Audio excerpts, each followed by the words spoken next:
কেঁদো না আলো, দেখবে আকাশ একদম ঠিক হয়ে যাবে। আমাদের থেকে যদি কোনো রকম সাহায্যের দরকার প্লিজ বলো। হ্যাঁ, আমরা সব সময় তোমার পাশে আছি। তোমরা না এখন বাড়ি যেতে পারো, আমি সবটা সামলে নিতে পারবো এখানে। আমি বুঝতে পারছি যে আকাশের এই অবস্থার জন্য তোমাদেরও খুব খারাপ লাগছে। সত্যি খুব খারাপ লাগছে।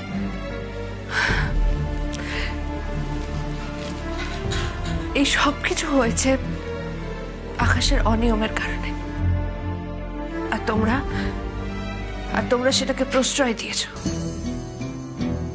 মদত দিয়েছো। আমরা ভুল করেছি আলো, প্লিজ আমাদের ক্ষমা করে দাও।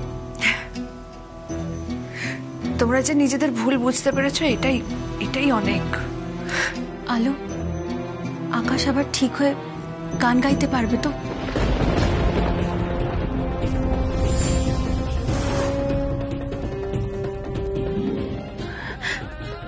না না, আকাশে কিচ্ছু হবে না। আমি আমার আকাশকে ঠিক সুস্থ করে তুলবো আকাশকে। ওকে আমি কিছুতেই নেশার অতলে তলিয়ে যেতে দেব না, কিছুতেই না। তোমরা এখন এসো, প্লিজ এসো।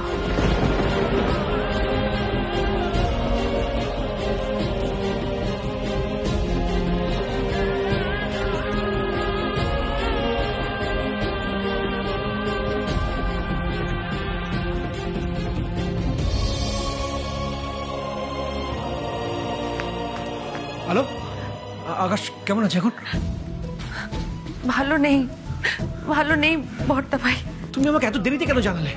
কি করবো বলো, তোমার তো দাতব্য চিকিৎসালয়ে কাজ থাকে, তুমি তো ব্যস্ত থাকো সেখানে। কত লোকজন চিকিৎসা করানোর জন্য যায় তোমার কাছে, আমি সেই সময় তোমাকে ডেকে নেবো।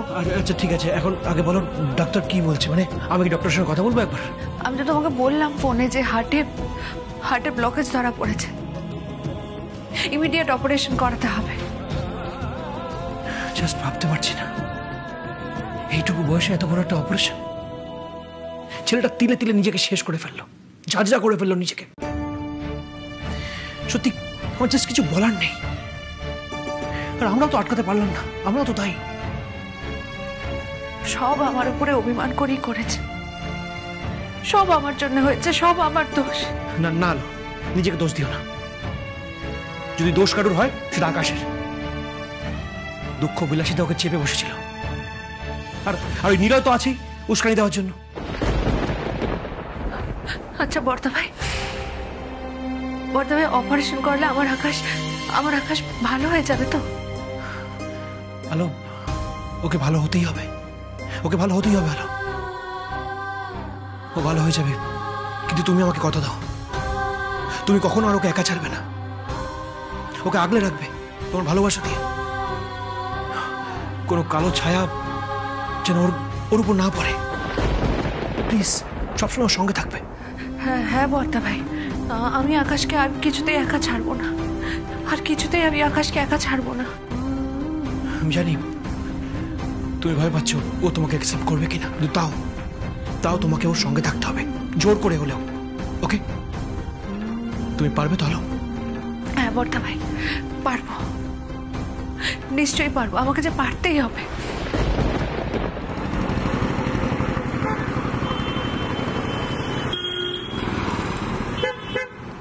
তুমি খালি আমার ছোট্ট এই কাজটা করো, এই টাকাগুলো তোমার বাপের বাড়িতে পাচার করে দাও। কিন্তু অ্যাকাউন্টে তো মোটে 65,000 টাকা, তাতে তো ভাইয়ার অপারেশন হবে না। না হলে না হবে, আমার হেডেক নাকি? কেন এইসব পার্টি করার সময় মনে ছিল না? হ্যাঁ, কে বলেছিল টাকা ওড়াতে? জমাইনি কেন? আমি জমিয়েছি, আমি ভবিষ্যতের কথা ভেবে জমিয়েছি। শোনো, আমি বলি কি, তুমি চুপি সারে এই টাকাগুলো নিয়ে এই বাড়ি থেকে তোমার বাপের বাড়ি চলে যাও। আর শোনো না, সব মিটে যাক, তারপর আমি তোমার জন্য একখানা দামি হিরের নেকলেস করিয়ে দেবো। সত্যি? বলছি, সত্যি কথাই বলছি। যাকে আর দেরি করো না, যাও যাও যাও, শিগগির যাও, রেডি হও, যাও যাও যাও। হ্যাঁ, আমি এক্ষুনি যাচ্ছি।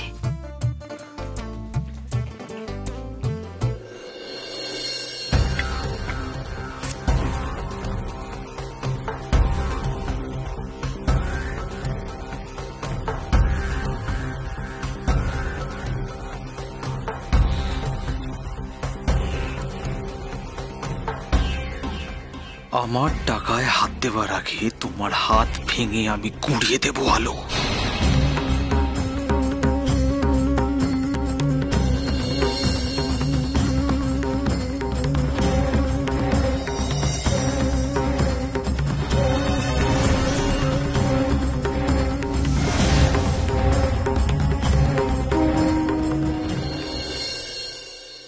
এত শর্ট টাইমের মধ্যে আমরা 4 লাখ টাকা জোগাড় করবো কি করে? কেন বর্দা ভাই, আকাশ তো গত 7 বছরে অনেক টাকা উপার্জন করেছে। আমি মেজদা ভাইকে বলেছি সেই সবকিছু হিসাব দেখাতে। এই তো আমি এসে গেছি। কোথায় কোথায় হিসাব? হ্যাঁ দাঁড়াও, তুমি তো আমাকে একটা অ্যাকাউন্টের কথা বলেছিলে যেখানে 65,000 টাকা রয়েছে। এটা হলো আরেকটা অ্যাকাউন্ট, এখানে বেশ কিছু টাকা রয়েছে। সেভিংস অ্যাকাউন্টে এখন রয়েছে 1,05,000 টাকা, তাহলে টোটাল হচ্ছে 1,70,000 টাকা। দেখে নাও। মাত্র? কই দেখি। হ্যাঁ দেখ না, দেখ, এই দেখ। মানে মাত্র এই কটা টাকা?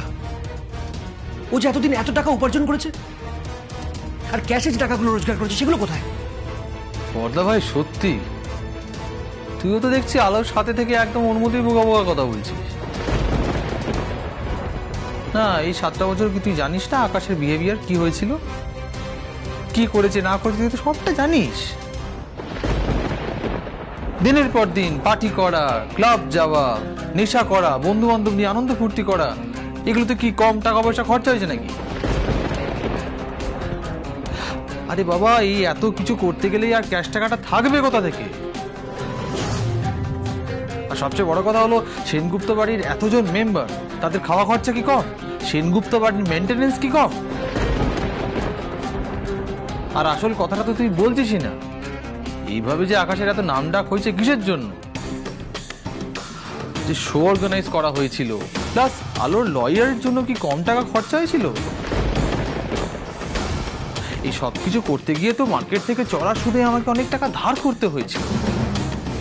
আর সেই সব টাকা শোধ করার পর টাকাটা থাকবে কোথা থেকে? একটা টাকাও নেই আমার কাছে, আর কোনো টাকা নেই বর্দা ভাই। বাহ বাহ মেজদা ভাই, বাহ।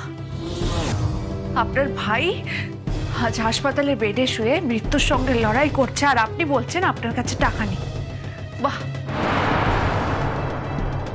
এরকম মিথ্যা কথা, এত বড় মিথ্যা কথা আপনার আপনার ধর্মে সইবে তো? আর কত অধর্ম করবেন আপনি? আমি মিথ্যে কথা বলছি? বেশ, তাহলে প্রমাণ করো। হ্যাঁ, প্রমাণ করো যে আমি অধর্ম করছি। প্রমাণ করে দেখাও যে আমার কাছে টাকা পয়সা আছে। ঠিক আছে, সময় এলে আমি ঠিক সব প্রমাণ করে ছাড়ব। বর্দা ভাই, মেজদা ভাইয়ের ভরসায় থাকলে আমরা কিছুতেই আকাশকে বাঁচাতে পারবো না। ওর অপারেশনটা কিছুতেই করানো হবে না। বুঝতে পারছি। আর দেরি করা যাবে না বর্দা ভাই, যেভাবেই হোক আকাশের অপারেশনের বাকি খরচটা আমাদের জোগাড় করতেই হবে। তুমি কি করবে? তোমরা এখানে আছো তো, এখানেই থাকো, আমি একটু আসছি। কোথায় যাচ্ছ তুমি? আমি আসছি বর্দা ভাই, আসছি।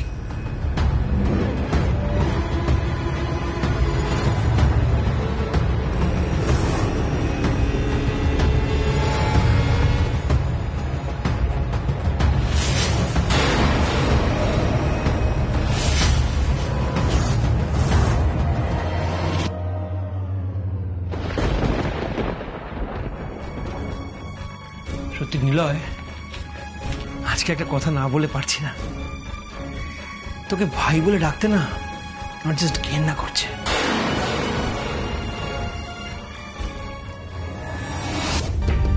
কেসটা কি হলো? আলো বেরোনোর আগে আমার দিকে ওইভাবে তাকালো কেন? আর হঠাৎ করে গেলই বা কোথায় আলো?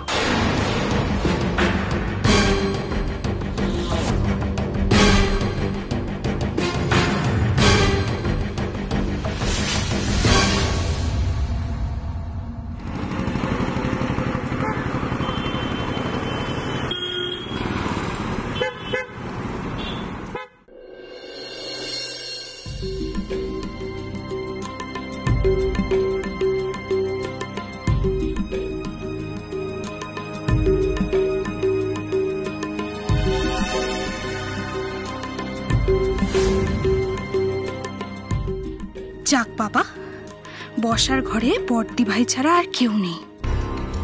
এই সুযোগ আমি ব্যাগ ভর্তি টাকা নিয়ে কেটে পড়ি। আর বর্দি ভাই যদি কিছু বলেও ও আমি ঠিক সামলে নেব। আমি বর্দি ভাইকে থোড়াই কেয়ার করি।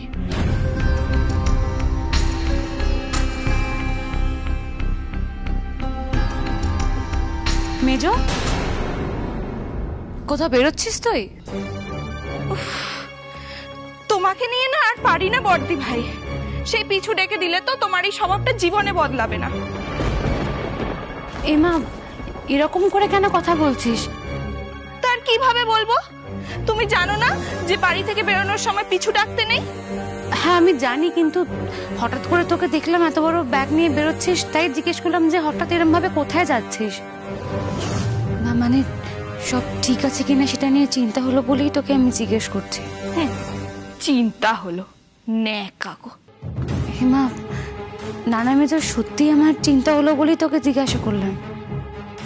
না এরকম ভাবে বেরোচ্ছিস, তোর বাপের বাড়ির সব ঠিক আছে তো? সেটার জন্যই আমি আর কোনো কিছু ভেবে, যাই হোক কিছু মনে করিস না। আমি এভাবে তোকে পিছু রেখে ফেললাম, আমার ভুল হয়ে গেছে রে, সরি, ক্ষমা করে দিস। এই সরি সরি বলে না তুমি সারাটা জীবন ভুল করে কাটিয়ে দিলে।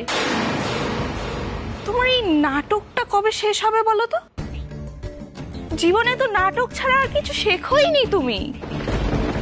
এত বুড়ি হয়ে গেলে তাও এই ভুল করার অভ্যেসটা তোমার গেল না, তাই না? মেজো, এরকম ভাবে কেন কথা বলছিস? নয়তো আর কিভাবে বলবো? এবার একটু কাজে মন দাও, বুঝলে? সারাটা জীবন তো কাজে ফাঁকি দিয়ে গেলে। এ বাড়িতে তো পায়ের ওপর পা তুলে খেয়ে খেয়ে না অভ্যেসটা তোমার একেবারে খারাপ হয়ে গেছে। কি বলছিস তুই? আমি সারাটা জীবন কাজে ফাঁকি দিয়েছি? দাওই তো। তোমার মতো তর্স করে না আমি দুটো দেখিনি। কি বলছিস মেজো? ঠিকই তো বলেছি। সত্যি কথা বললে খুব গায়ে লাগে না? অমনি দু চোখ দিয়ে ঝরঝর করে একেবারে বন্যা বইতে লাগলো। এই শোনো, এইসব ন্যাকা কান্না দিয়ে না তুমি আমার মন গলাতে পারবে না, বুঝলে? কাজে ফাঁকিও দিতে পারবে না।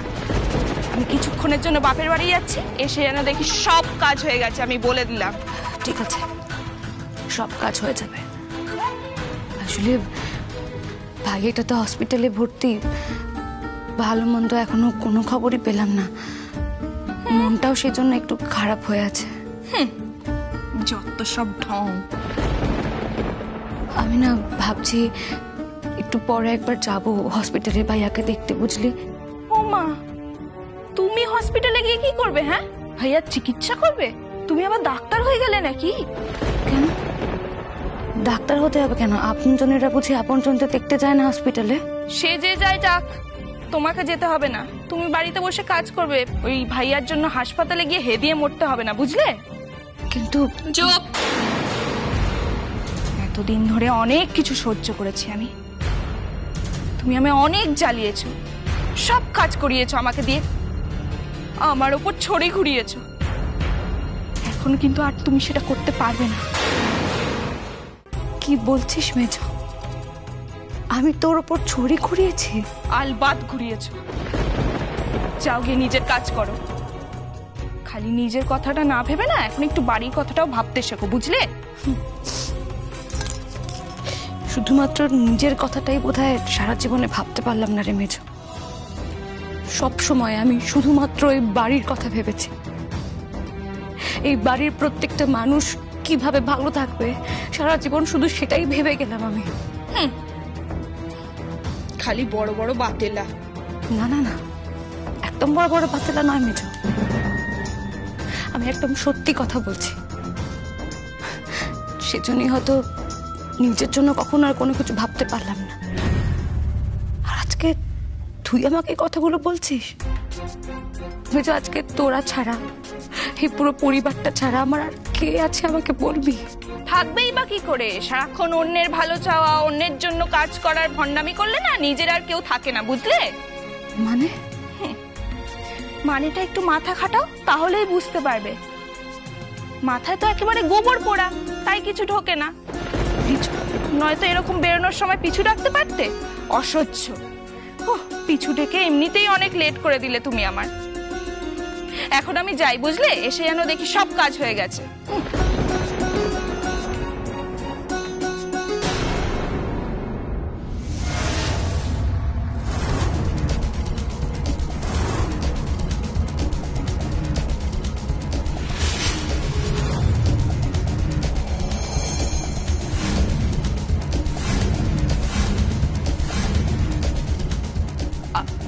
আলো, তুমি? হ্যাঁ আমি। আলো, আলো বলছি ভাইয়া এখন কেমন আছে গো? ভালো নেই বর্দি ভাই, ভালো নেই। ব্যাস, তাহলে আর কি? এখন তোমরা দুজন মিলে জড়াজড়ি করে মরা কান্না কাঁদো। মেজো, প্লিজ মেজো, অশুভ কথা বলিস না। তা নয়তো কি বলবো? মেজদি ভাই, আমরা কি করব না করব সেই কৈফিয়ত আমরা তোমাকে দেব না। সে তুমি যা খুশি করো, আমার পথটা এভাবে আটকে দাঁড়ালে কেন? সরো। তোমার পথ কেন আটকিয়েছি সেটা তুমি বুঝতে পারছো না? না, বুঝতে পারছি না। সরো এখান থেকে। এমনিতেই বর্দি ভাই পিছু থেকে অনেকটা লেট করিয়ে দিয়েছে। এখন সরো সরো। কোথায় যাচ্ছ মেজদি ভাই? কোথায় যাচ্ছি না যাচ্ছি সেই কৈফিয়ত এখন আমি তোমাকে দিয়ে যাব? হ্যাঁ, দিতে হবে বই কি। এই ভর দুপুর বেলা তুমি এত বড় একটা ব্যাগ নিয়ে কোথায় পালাচ্ছ সেটা তো আমাকে জানতেই হবে। আর যদি না বলি? বলতে তো তোমাকে হবেই মেজদি ভাই।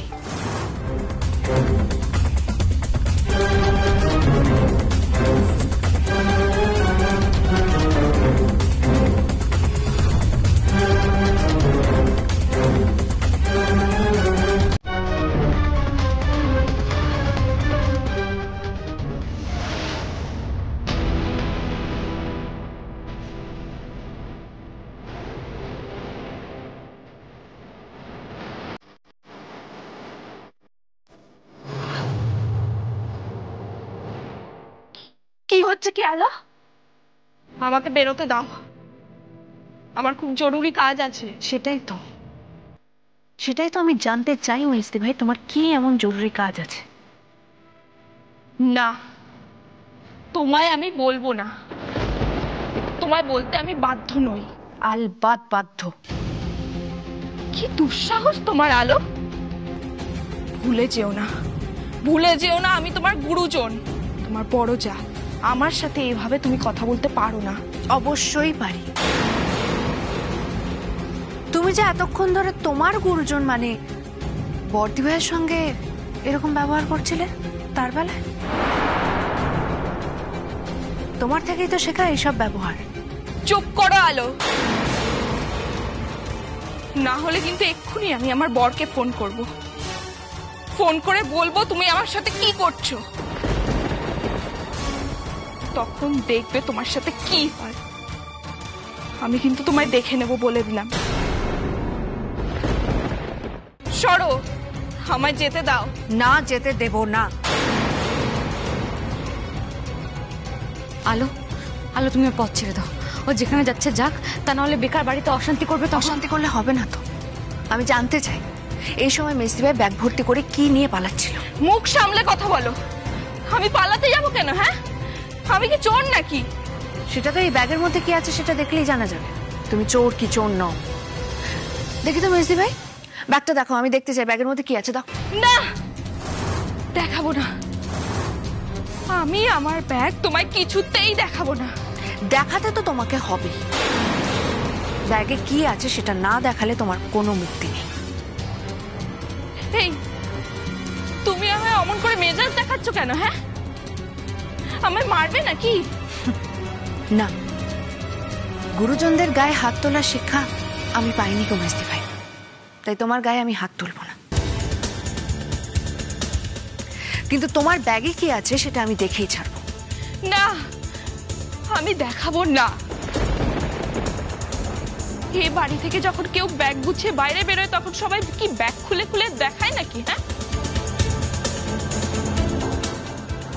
গায়ে মানে না আপনি মোড়ল। শোনো, এই বাড়িতে না কেউ তোমায় পাত্তা দেয় না, বুঝলে? এমনকি তোমার বর ওই আকাশ, ও তোমায় পাত্তা দেয় না। তোমার বর তো তোমায় দুচ্ছাই করে, ঘেন্না করে, তাও তুমি হ্যাংলার মতো এই বাড়িতে পড়ে আছো। সে তুমি আমাকে যতই আঘাত দিয়ে কথা বলো না কেন, আমার কিচ্ছু যায় আসে না। এটা আমার শ্বশুর বাড়ি, এই বাড়িতে আমি বউ হয়ে এসেছিলাম, তাই এই বাড়িতে যখন আমি আরেকবার ফিরে এসেছি একেবারে মৃত্যুর সাথে বিদায় নেব। এখন তো আমি আর এই বাড়ি ছাড়বো না, তাই তোমার বলা কোনো কথাই না আমার গায়ে লাগবে না। হ্যাঁ, তা লাগবে কেন? তোমার তো গন্ডারের চামড়া, অসহ্য। এই সরো তো, আমায় যেতে দাও। কি ব্যাপার বলো তো মেজদি ভাই, তুমি এরকম ঘামছো কেন? দেখে মনে হচ্ছে কিছু চুরি করে পালাচ্ছ।